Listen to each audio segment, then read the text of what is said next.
उद्धव ठाकरेंनी घेतली राज ठाकरेंची भेट। महापालिका निवडणुकीत युतीबाबत दोघांमध्ये तब्बल 2.5 तास खलबत। 2 ऑक्टोबरला दसरा मेळाव्यामध्ये युतीची घोषणा।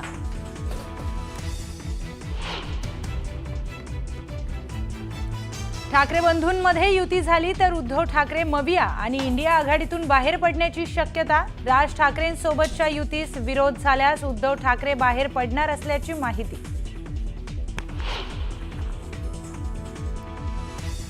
शिवाजी पार्कवर ठाकरेंचा आवाज घुमणार। उद्धव ठाकरेंच्या पक्षाला दसरा मेळाव्याची परवानगी तर राज ठाकरे मंचावर दिसणार का याची उत्सुकता।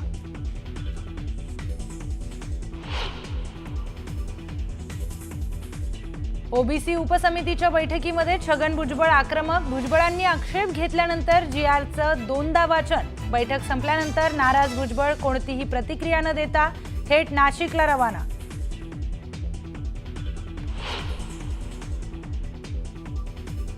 ओबीसी उपसमितीची बैठक झाल्यानंतर मुख्यमंत्री फडणवीस आणि भुजबळांचा एकाच विमानमधून प्रवास। नाशिकमध्ये होत असलेल्या इलेक्ट्रिक टेस्टिंग लॅबच्या उद्घाटन कार्यक्रमाला देखील दोघेही राहणार उपस्थित।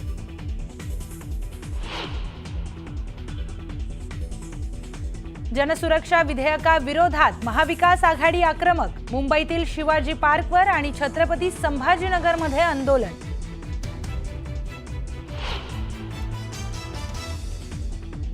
बिहारनंतर देशभरात SIR राबवण्यात येणार। 30 सप्टेंबरपर्यंत सरची तयारी पूर्ण करा। केंद्रीय निवडणूक आयोगाचे राज्यांच्या मुख्य निवडणूक अधिकाऱ्यांना निर्देश।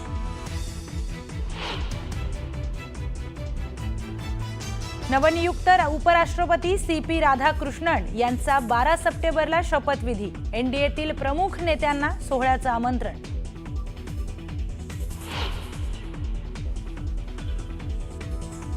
छत्रपती संभाजीनगरच्या समृद्धी महामार्गावर मेंटेनन्ससाठी लावलेल्या नोझलमुळे अनेक वाहनं पंक्चर।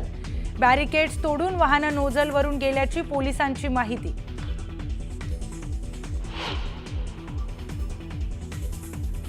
नेपाळमध्ये हिंसाचारात आतापर्यंत 22 जणांचा मृत्यू।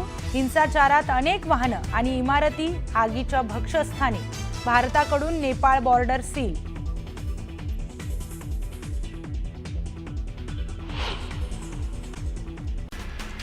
उद्धव ठाकरे आणि राज ठाकरेंमध्ये जवळपास 2.5 तास चर्चा झाली। ठाकरेंनी शिवतीर्थ निवासस्थानी जाऊन राज ठाकरेंशी चर्चा केली। दोघांमध्ये आगामी पालिका निवडणुकीबाबत चर्चा झाल्याची माहिती आहे।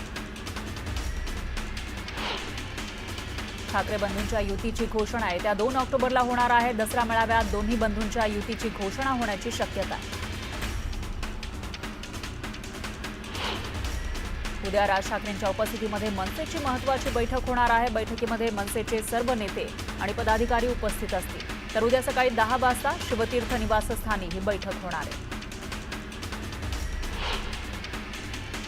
उद्धव ठाकरे इंडिया आघाडीतून बाहेर पडण्याची शक्यता आहे। राज ठाकरेंसोबतच्या युतीला विरोध झाल्यास ठाकरे मवियातून बाहेर पडण्याची शक्यता असल्याची माहिती आहे। सरपंच संतोष देशमुख हत्या प्रकरणामध्ये आरोपीकडून D2 ऑपरेशन सुरू असल्याचा दावा वकील उज्ज्वल निकम यांनी केला। या संदर्भात न्यायालयामध्ये गंभीर स्वरूपाची तक्रार केल्याचंही निकम म्हणाले। तर D for delay the trial आणि D for Daryl the trial हे सुरू असल्याचा दावा त्यांनी केला। राहणं कितपत योग्य आहे? जर तो तशा प्रकारचा अपराध न होता केवळ आरोप होतो त्यावेळेस धनंजय मुंडेंना पाय उतार व्हावा लागतो, त्यावेळेस भुजबळ साहेबांना पाय उतारावा लागतो। पण तुम्ही तर स्वार होतात। तुम्ही तर आता गृह खातं सुद्धा तुम्ही हातात घेतलं की काय असं दिसतंय? तुम्ही तर आता म्हणजे ते काय शिरसाट समाज कल्याण मंत्री आहेत की नाही की आता मला तेही प्रश्न पडलाय। ते सुद्धा समाज कल्याणच्या बैठका आणि समाज कल्याणचे शासन निर्णय होताना तरी शेड्यूल कास्ट मध्ये जन्माला आलेले शिरसाट मधून त्यांना तुम्ही बोलवत नाहीत का? असा प्रश्न सुद्धा मी उपस्थित करतो। हे उपस्थित केलेल्या प्रश्नांची उत्तरं तरी राधाकृष्ण विखे पाटील देतील उजळ माथ्यानं, आणि जर दिलं नाही तर राधाकृष्ण विखे पाटील स्टेप डाऊन होतील एवढी मात्र आज या क्षणी अपेक्षा आहे। मात्र मनोज जरांगे पाटील असं म्हणतात की छगन भुजबळांनाच आता जेलमध्ये टाका। कसं बघता या सगळ्या वक्तव्य? मनोजला हे माहित असायला पाहिजे। मनोज कसं आहे माहित आहे का मनोज, स्वतःचे धंदे जेलचे असतील रे बाबा. अरे रेतीची बरास मोजायचे धंदे सगळ्याचे नसतात. त्याच्यासाठी फुले शाहू आंबेडकर वाचावं लागत असतं रे. त्याच्यामुळं मनोजचे धंदे रेती टिप्पर आणि काय काय असतंय. त्याच्यामुळं त्याला जेलची हवा. मनोजला त्या पोलीस अधिकाऱ्यांना जी मारहाण झाली होती ना, त्या प्रकरणाला सोडणार नाहीत. आणि कोणतंच प्रकरण ज्याच्यामध्ये हिंसा आहे, ज्याच्यामध्ये एसटी महामंडळातील बसेस फोडलेल्या आहेत, असं एकही प्रकरण गॅरंटी देतो, डंके की चोट पे सांगतो, एक प्रकरण तर मागे घेऊन दाखवू द्या. त्यानंतर राधाकृष्ण विखे पाटलांना नावानिशी न्यायालयामध्ये बोलवण्याची विनंती करू. कारण ज्या वेळेस सर्वोच्च न्यायालय सांगतायत त्यावेळेस आर्टिकल 144 भारतीय संविधानाच्या ते राधाकृष्ण विखे पाटील आहेत म्हणून त्यांना लागू होत नाही असं नाही. राधाकृष्णनना सुद्धा हे लागू आहे. आणि त्यामुळं हे राजीनामा तर दिलाच पाहिजे. पण यानंतर एक ब्रेकिंग न्यूज आहे. सीपी राधाकृष्णन उपराष्ट्रपती पदाची शपथ घेणार असल्याची माहिती आहे. राष्ट्रपती भवनामध्ये 12 सप्टेंबरला सकाळी 10:05 हा शपथविधी होणार असल्याची माहिती आहे.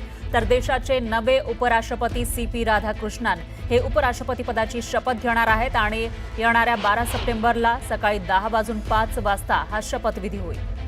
माफ करा, 10:05 हा शपथविधी होईल.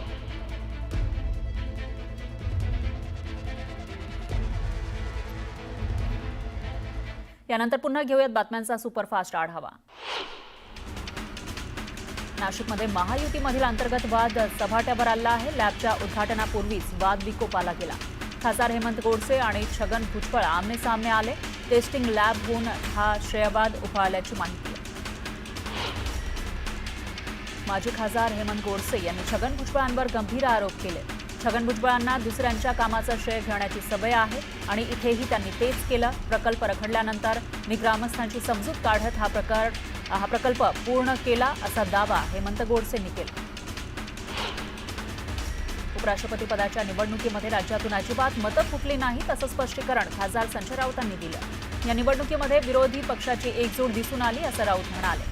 निवडणुकीमध्ये क्रॉस वोटिंग झालं असेल, मात्र ज्यांच्या हातात सत्ता आहे त्यांना फक्त 10 मतंच इकडे तिकडे करता आली. ही 10 मतं कोणती असावीत हा अंदाज आम्हाला होता असं राऊत म्हणाले. शिवसेना नेत्यांनी महाराष्ट्रातील मतं फुटल्याचा केलेला दावा संजय राऊतांनी फेटाळला. तुम्ही विकला गेलात, शरण गेलात आणि जे निष्ठावंत आहेत त्यांच्यावर शिंतोडे उडवताय असं राऊत म्हणाले. फार शहाणपणा करू नका, नाहीतर नेपाळमध्ये जे झालं ते महाराष्ट्रात तुमच्या बाबतीत व्हायला वेळ लागणार नाही असा थेट इशारा त्यांनी दिला. एनडीएचे मित्रपक्ष त्यांच्या सोयीनुसार बदलतात असा आरोप खासदार सुप्रिया सुळेंनी केला. गुप्त मतदानामध्ये कुठली मतं फुटली हे सत्ताधाऱ्यांना कसं कळलं, मवियाचीच मतं फुटली हे कशावरून असे प्रश्न सुळेंनी विचारले. शिर्डीमध्ये सुजय विखे यांचे बॅनर फाडल्याच्या प्रकरणामध्ये मोठा ट्विस्ट आलाय. पोलीस तपासामध्ये फिर्यादीच आरोपी असल्याचं निष्पन्न झालं. पोलिसांनी आरोपी विशाल राजेश अहिरे याच्यासह 3 साथीदारांना ताब्यात घेतलं. सुनील तटकरे यांच्यावर चिखलफेक करून स्वतःची पोळी भाजण्याचं काम विरोधक करतायत असा हल्लाबोल सुधाकर घारेंनी केला. तर सुनील तटकरे यांनी उलट्या मार्गाचं राजकारण कधीच केलं नाही असं म्हणत महेंद्र दळवींनी केलेल्या आरोपांचं त्यांनी खंडन केलं. महापालिका निवडणुकीसाठी भाजपनं जोरदार तयारी सुरू केली आहे. मुंबईची सुरक्षा, मुंबईचा विकास हेच एक मिशन या घोषणेसह भाजप आपली निवडणूक मोहीम सुरू करणार आहे. यासाठी भाजपचे नवनिर्वाचित मुंबई अध्यक्ष आमदार अमित सातम यांच्या नेतृत्वाखाली मंगळवारी 16 सप्टेंबर रोजी संध्याकाळी वरळी इथल्या NSCIC डोम इथं विजयी संकल्प मेळावा आयोजित करण्यात आला.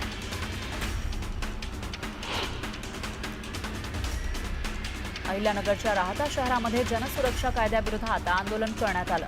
तातडीनं कायदा रद्द करण्याची मागणी करण्यात आली आहे. दरम्यान जोरदार घोषणाबाजीही यावेळी करण्यात आली. जनसुरक्षा कायदा रद्द करा या मागणीसाठी महाविकास आघाडीनं छत्रपती संभाजीनगर शहरातील क्रांती चौकात भव्य निदर्शनं केली. सरकारविरोधात जोरदार घोषणाबाजीही करण्यात आली. जनसुरक्षा कायदा रद्द करावा, हा कायदा जनतेच्या हितासाठी नाही अशी मागणी करत शरद पवार गटानं इंदापुरात जनसुरक्षा कायद्याचा निषेध नोंदवला.